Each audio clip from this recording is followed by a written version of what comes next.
Baik, suara saya bisa didengar Bapak Ibu sekalian? Layar saya bisa dilihat ya?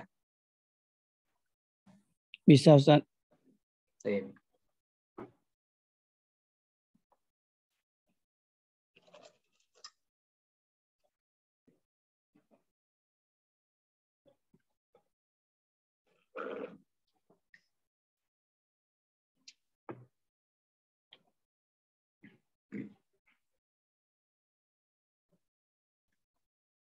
Isim, tanda isim, tanda fiil. Layar saya bisa dilihat ya, share screen-nya? Bisa, bisa. Apakah ada pertanyaan lainnya Bapak Ibu sekalian? Kita akan lanjut di sini. Lanjut. Oke. Pertanyaan selanjutnya di materi yang ketiga ini, apa yang kedua ini ya, materi yang kedua, apa yang dimaksud dengan jumlah dalam ilmu nahwu? Kalau tadi ada kalimat itu artinya kata, sekarang itu ada jumlah. Jumlah itu apa? Jumlah artinya adalah kalimat dalam bahasa Indonesia. Jadi kalau kita bikin tabel, kalau bahasa Arab jumlah, itu dalam bahasa Indonesia artinya kalimat. Kalau bahasa Arab itu kalimat, maka dalam bahasa Indonesia artinya kata. Jadi kalau ada pertanyaan, misalnya nanti, ini kalimat apa? Itu artinya adalah ini kata apa? Maka jawabannya kalau nggak isim, fiil, atau huruf. Bisa dipahami ya? Ini kalimat apa? Jawabannya kalau nggak isim, fiil, atau huruf. Oh ini kalimat isim, oh ini kalimat fiil, oh ini kalimat huruf. Kalau ada pertanyaan, ini jumlah apa? Nah nanti beda lagi. Oh ini jumlah fi'liyah, oh ini jumlah ismiyah. Nanti ada apa namanya? Ada sendiri di sini. Oke, jumlah apa saja yang sering digunakan dalam bahasa Arab sehari-hari? Jumlah yang sering digunakan ya, ini yang sering. Mungkin nanti ada jumlah yang lainnya. Nanti silakan coba Bapak Ibu sekalian, barangkali menemukan jumlah yang lainnya silakan di-share di sini ya. Cuma di sini yang sering gunakan adalah jumlah fi'liyah dan jumlah ismiyah. Kemudian apa yang dimaksud dengan jumlah fi'liyah? Jumlah fi'liyah adalah kalimat ya, jumlah fi'liyah adalah jumlah atau kalimat yang terdiri dari fi'il yaitu kata kerja dan fa'il. Fa'il itu apa? Pelaku pekerjaan ya. Jadi jumlah fi'liyah itu didahului dengan fi'il dulu, kemudian baru fa'il, atau kata kerja dulu baru pelaku pekerjaannya, seperti itu. Itu baru dinamakan dengan jumlah fi'liyah. Kemudian, apa yang dimaksud dengan jumlah ismiyah? Jumlah ismiyah adalah jumlah yang terdiri dari mubtada dan khobar. Ya, saya ulangi. Apa itu jumlah ismiyah? Adalah jumlah yang terdiri dari mubtada dan khobar. Mubtada ini biasanya isim, khobar ini juga isim. Ya, walaupun nanti ada khobar jumlah itu nanti. Cuma yang apa namanya? Yang dasar, ya, jumlah susunan jumlah ismiyah yang dasar adalah terdiri dari dua isim. Ya, mubtada itu bentuknya isim, khobar itu juga isim biasanya seperti itu. Di sini ada tabel perbandingannya. Apa perbedaan jumlah fi'liyah dan jumlah ismiyah? Kalau jumlah fi'liyah terdiri dari kata kerja dan kata benda. Jadi di sini jumlah fi'liyah terdiri dari fi'il dan fa'il, yaitu kata kerja dan kata benda. Fi'il sebagai kata kerja, fa'il itu pelaku pekerjaan, biasanya terdiri dari kata benda. Kemudian jumlah ismiyah terdiri dari mubtada dan isim, mubtada dan khobar. Mubtada itu biasanya isim, khobar itu juga isim. Ini yang dasar. Walaupun nanti ada mubtada berupa fi'il itu nanti ada. Ya. Wa antasumu khairul lakum, itu seperti itu. Kemudian khobar yang berupa fi'il juga ada, nanti ada babnya tersendiri. Tapi di sini yang paling dasar kita pakai apa namanya? Kaidah dasar adalah mubtada itu terdiri dari dua isim. Taib. Apakah ada pertanyaan di sini Bapak Ibu sekalian antara kalimat, kemudian jumlah ismiyah, jumlah fi'liyah? Apakah ada yang ditanyakan? Apakah ada koreksi? Silakan. Taib. Oke, kalau nggak ada kita lanjut ke bab yang ketiga. Taib. Materi yang ketiga, rumus dan analisis bab kalam. Jadi di materi 1-2 kita membahas tentang definisi kalam, kemudian pembagiannya, kemudian ciri-cirinya, ya itu istilah-istilah dasar yang umum, yang sering diucapkan atau sering digunakan dalam pembelajaran ilmu nahwu. Jadi jangan sampai terlewat ya. Kalau bisa dihafalkan sampai di luar kepala, biar tidak terlewat, karena kali istilah-istilah tersebut itu sering digunakan di dalam pembelajaran ilmu nahwu. Kita ke rumus analisisnya ya. Di sini ada sisi analisis. Baik. Sebelumnya dalam sesi ini yang akan kita bahas adalah bagaimana cara menentukan suatu lafaz apakah termasuk kategori isim atau fiil. Oke. Rumus ini atau analisis ini adalah rumus untuk menentukan, ya, rumus untuk menentukan atau untuk membedakan bagaimana kita menentukan apakah dia isim atau fiil. Oke, cuma itu saja. Masalah nanti dibaca rofa, jar, nasab itu belum. Kita ke ini dulu. Kita ingin membedakan, oh ini isim, saya sudah tahu ini isim. Oh ini fiil, oh ini huruf, seperti itu. Adapun untuk menentukan huruf, ya, rumusnya ini untuk isim dan fiil saja, ya, fiil dan isim. Adapun untuk huruf, intinya semua kata yang tidak cocok jika digabungkan dengan tanda-tanda isim dan fiil, maka itu adalah kalimat huruf. Seperti yang di awal tadi. Kalau nggak cocok digabungkan dengan tanwin, alif lam, ya, atau huruf qasam, maka itu adalah huruf karena dia tidak cocok. Atau kalau tidak cocok digabungkan dengan tanda fiil, maka itu adalah huruf. Karena kalau cocok digabungkan dengan tanda isim, yaitu berarti isim. Kalau dicocok digabungkan dengan tanda fiil, maka dia fiil. Seperti itu kaidahnya. Baik. Oke, nah, sebelum saya lanjut ada pertanyaan. Ada pertanyaan ya di sini. Oke.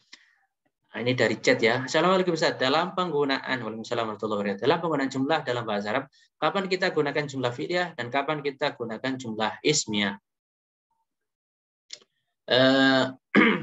Kapan kita menggunakan jumlah ismiyah dan fi'liyah itu bebas, ya, sesuai dengan kebutuhan, atau sesuai dengan apa yang mudah bagi Anda, ya.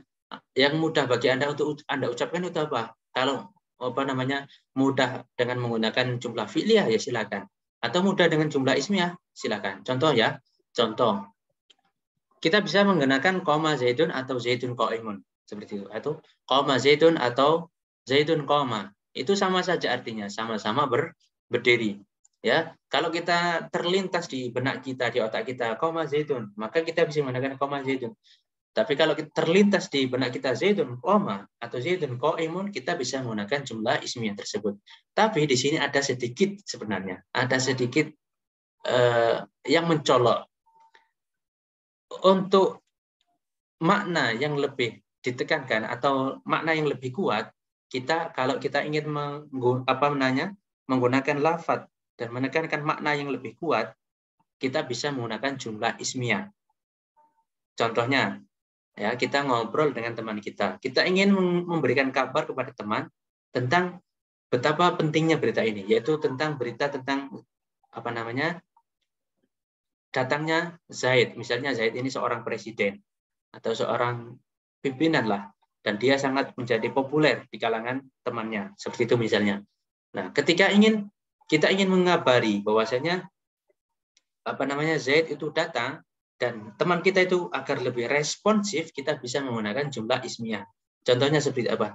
Zaidun, pasti teman kita, Zaidun kenapa?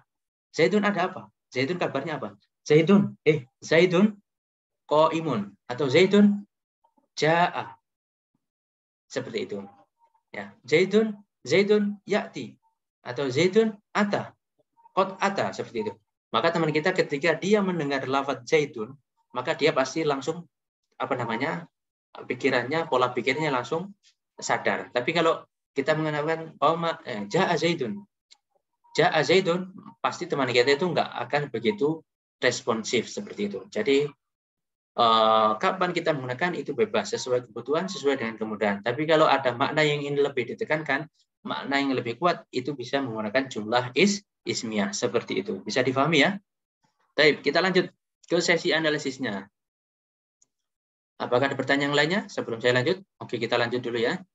Ini rumus analisisnya. Jadi rumus ini di awal-awal ini silakan digunakan. Nanti seiring berjalannya waktu, kalau Anda sudah terbiasa, mungkin tidak digunakan, tidak masalah. Oke. Jadi yang perlu saya tekankan, rumus di sini adalah rumus untuk kita punya pola yang baku ya Bapak Ibu sekalian dalam menganalisis. Karena memang tidak bisa dipungkiri. Ini belajar ilmu, belajar baca kitab itu memang nggak ada yang singkat. Memang mungkin teori materinya bisa dipelajari secara singkat, tapi untuk prakteknya itu mungkin butuh beberapa waktu. Ya, jadi tidak bisa dipungkiri, dan mungkin omong kosong kalau mengatakan langsung bisa seperti itu, enggak. Tapi di sini kita 2 bulan kita belajar teorinya, selesai misalnya, nanti seiring berjalannya waktu kita harus banyak latihan. Kalau banyak latihan ya semakin cepat. Mungkin 3 bulan, 4 bulan itu ya sudah bisa. Tapi kalau nggak pernah latihan ya kembali lagi ke personalnya. Sebagus-bagus apapun metodenya, kembali ke pribadi masing-masing. Kalau sungguh-sungguh ya bisa. Kalau nggak sungguh-sungguh ya tetap sama dengan yang lainnya. Nah, rumus di sini untuk mempunyai pola yang baku. Jadi ini berangkat dari pengalaman ya Bapak Ibu sekalian. Ketika ingin menganalisis ketika kita membaca kitab, kita ingin menganalisisnya atau bahasanya kita ingin mengirobi, itu kadang kita bingung. Ini apa ya? Ini apakah fa'il? Setelah fa'il ini yang disebutkan apa? Nah, ketika ada polanya, maka nanti kita akan mudah. Oh, contohnya polanya adalah seperti ini. X adalah kalimat Y karena ditandai dengan Z. Jadi kita ingin menentukan isim atau fiil, maka kita tulis dulu lafadznya. Kita ingin menentukan madrasah misalnya. Kita ingin menentukan madrasah apakah dia kalimat isim atau fiil, kita tulis madrasah adalah kalimat Y. Y di sini apa? Jenis kalimat apakah isim, fiil atau huruf? Oh, Y di sini adalah isim, maka madrasah di sini adalah isim. Madrasah adalah kalimat isim karena ditandai dengan dijerkan, bisa dijerkan. Ini untuk pertama memang harus pola seperti ini, ya. Agar kenapa? Agar kita ketika kita pembelajaran, kemudian kita beri pertanyaan, ini kalimat apa? Maka dia spontan langsung mengatakan, oh ini madrasah adalah kalimat isim karena bisa dijerkan seperti itu, ya. Tanpa kita harus menanyai, ini kalimat apa? Tandanya apa? Tanpa harus ada pertanyaan yang berulang kali seperti itu. Baik. Ini sangat mudah sekali ya Bapak Ibu sekalian. Kalau kita ke kitabun ada kalimat isim karena ditandai dengan tanwin. Oke, al-maktabatu adalah kalimat isim karena ditandai dengan alif lam. Min Madinati Surabaya, kemasukan huruf jar min. Kemudian wal asri adalah ya seperti ini. Jadi yang dirubah adalah yang warna oranye ini. Silakan nanti kalau ada contoh atau ada menemukan lafadz di dalam bacaan atau dalam kitab, ya silakan polanya seperti ini, yang diganti yang warna oranye, ya. Tinggal apa yang ingin dianalisis, kemudian tentukan kalimatnya, kemudian tentukan tandanya seperti itu. Baik, ada pertanyaan di sini? Apa Ustaz saya izin, nggih? Oh, oke, ada yang izin, silakan. Baik, ada pertanyaan lainnya Bapak Ibu sekalian? Ustaz. Silakan. Nggih, Ustaz. Tadi ini contoh yang nomor 4, Ustaz. Oke. Masukkan huruf jar kan min Madinati Surabaya. Surabaya ini nama Surabaya ya, Ustaz ya? Iya. Nama kota. Kalau misalnya ditambahin kata ila, Ustaz. Min Madinati ila Surabaya. Apakah tidak berubah ianya itu menjadi kasrah, Ustaz? Oke. Min Madinati Surabaya. Madinah ini, jadi kita tinggal sebutkan maksudnya dulu ya. Jadi saya ingin sebutkan maksud dari lafaz min Madinati Surabaya, itu artinya dari Madinati Surabaya, kota Surabaya. Jadi Madinah itu artinya kota.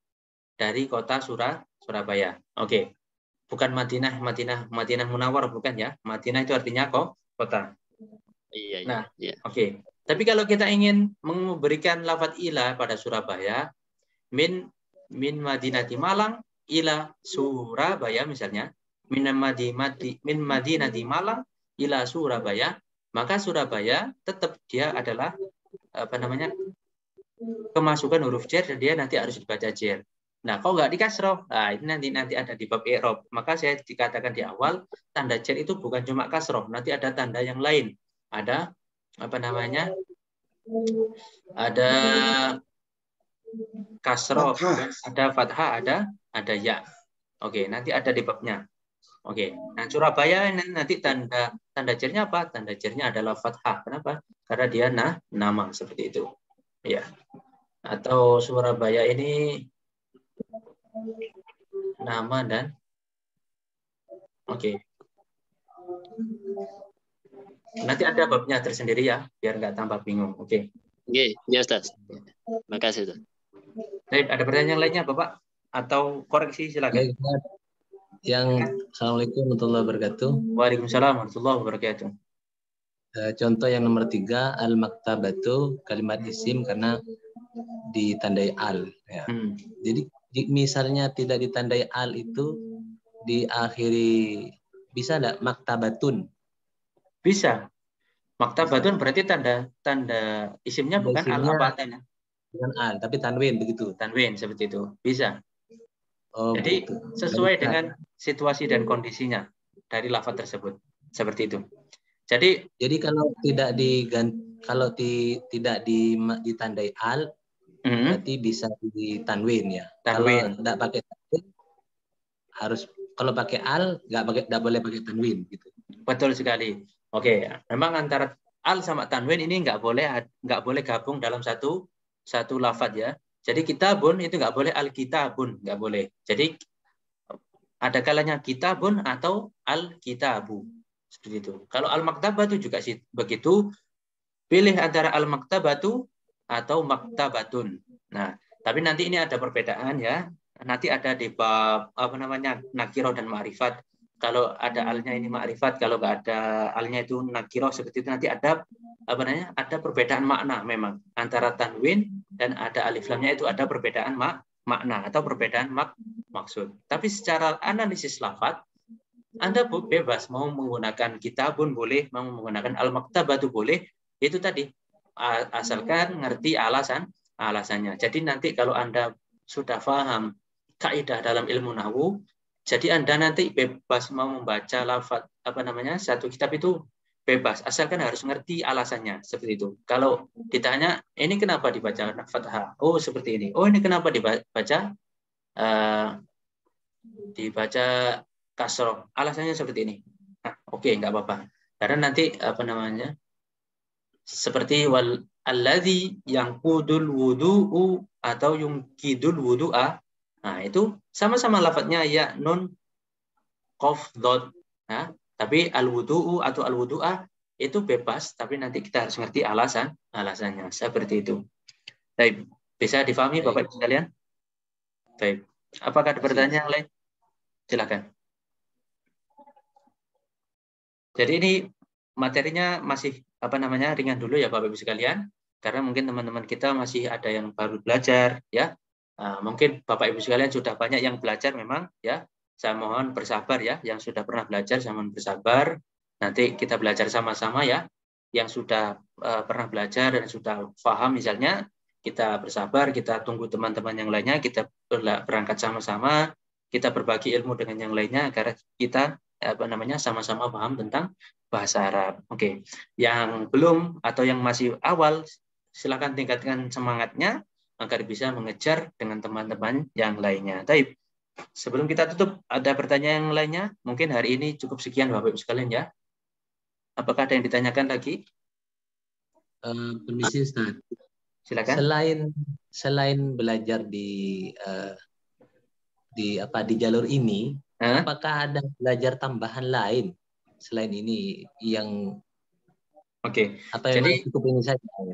Sistem belajarannya kan nanti begini sistemnya, karena kita melihat dari pengalaman itu banyak memang kesibukan dari para peserta. Memang peserta kami itu kebanyakan memang para mungkin pegawai atau pekerja di siang hari, maka kita tidak membebani kelas Zoom sebanyak mungkin.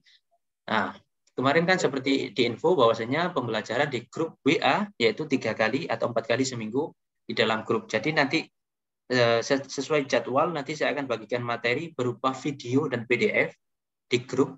Nanti bisa Anda simak ya. Jadi videonya itu memang ya lebih detail ya daripada di kelas Zoom, karena di Zoom itu karena terbatas waktu kadang kita menjelaskan cuma singkat-singkat.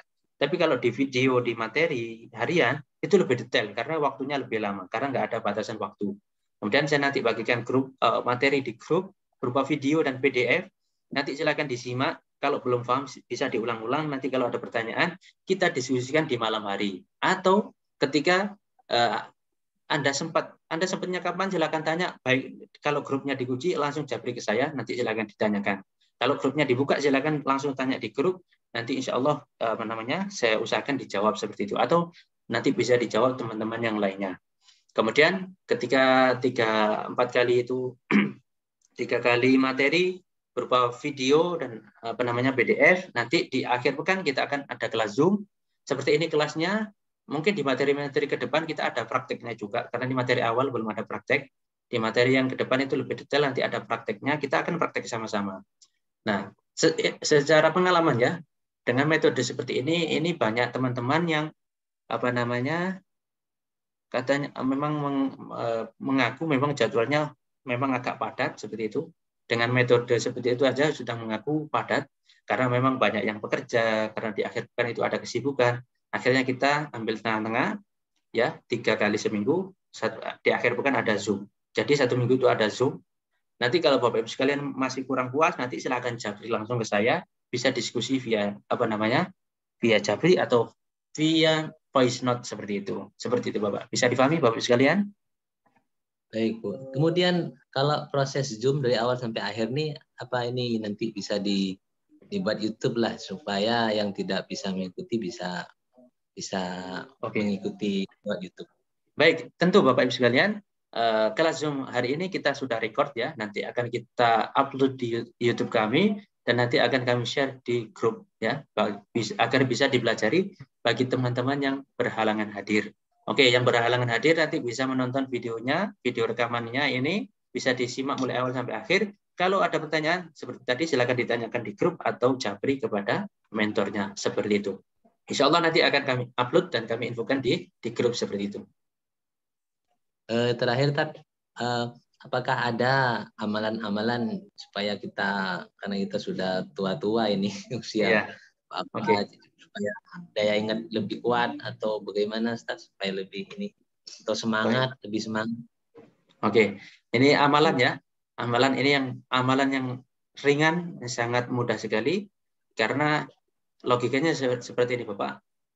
Seseorang kok bisa hafalnya cepat, seseorang kok bisa hafalnya lambat, ini ada yang menyebabkan. Oke, mungkin orang hafalannya cepat karena mungkin kena dosa atau kena maksiat seperti itu. Atau orang ini hafalnya cepat karena kenapa? Karena mungkin hatinya bersih, pikirannya bersih, akhirnya diberikan oleh Allah itu kecepatan untuk menghafal. Amalannya apa? Amalannya kita banyak istighfar aja Bapak ya. Istighfar, kita setiap sholat istighfar banyak itu tadi karena dosa itu bisa menghalangi ilmu seperti itu. Jadi kita ini yang amalan dari guru-guru kami seperti itu kita ya.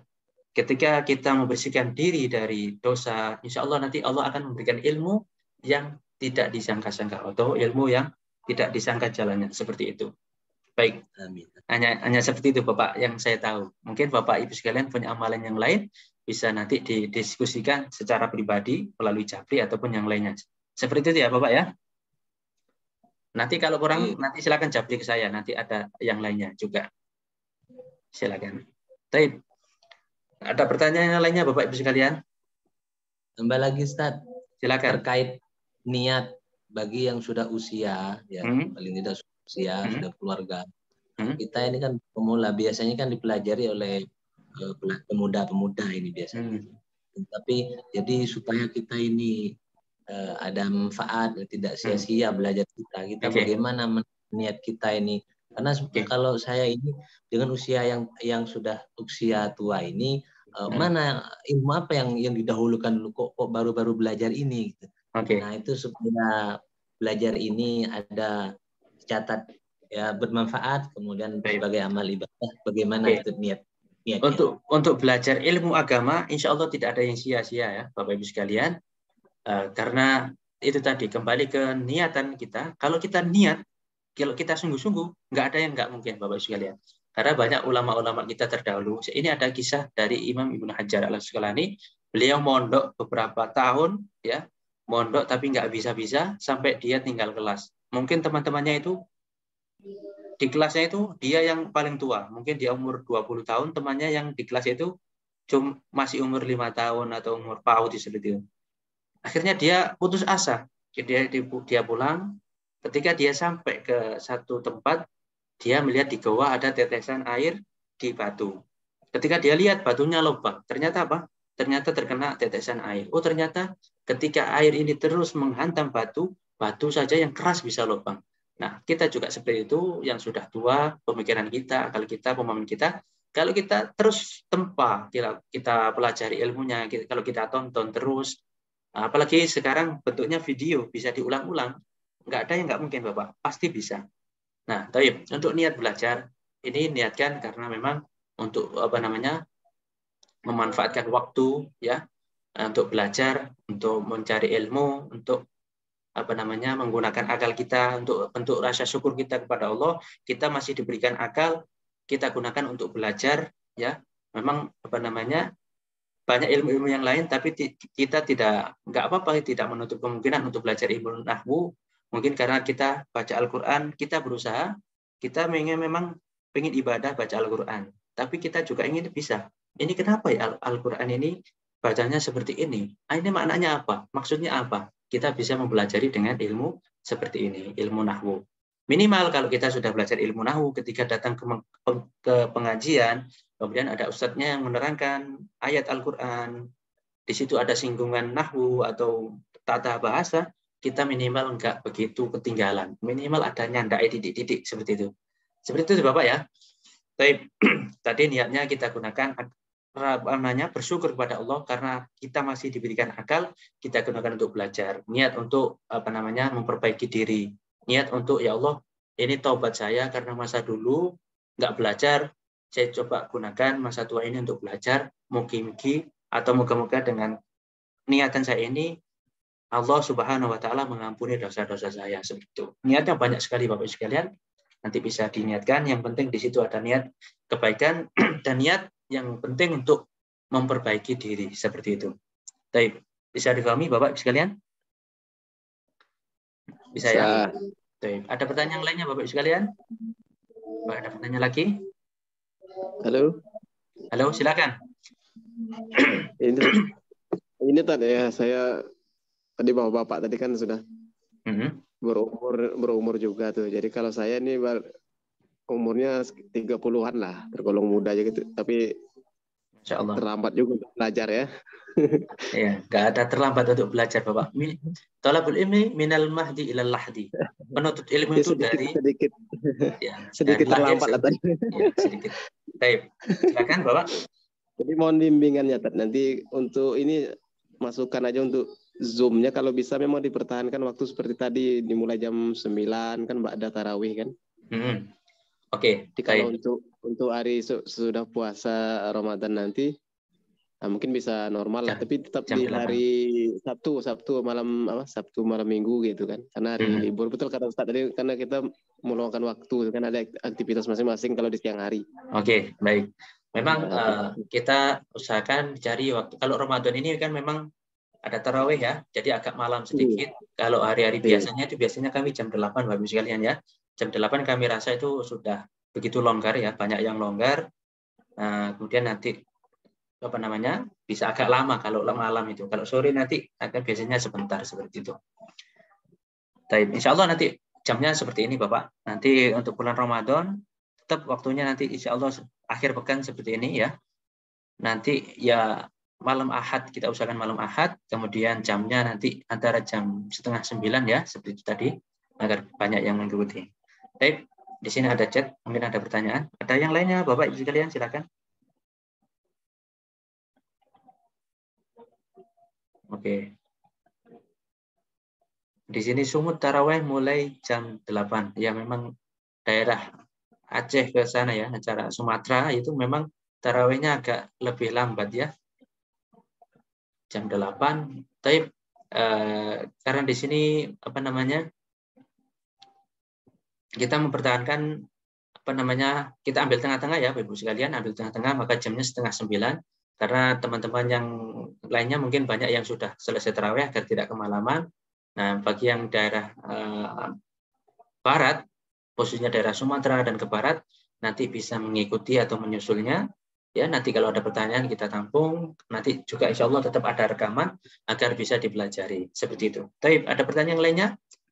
Sebelum kita akhiri, ya, ini ada sedikit tip di akhir. Jika ada pertanyaan, ini kalimat apa? Jawabannya harus salah satu dari kata berikut, yaitu kalimat isim atau fi'il atau huruf.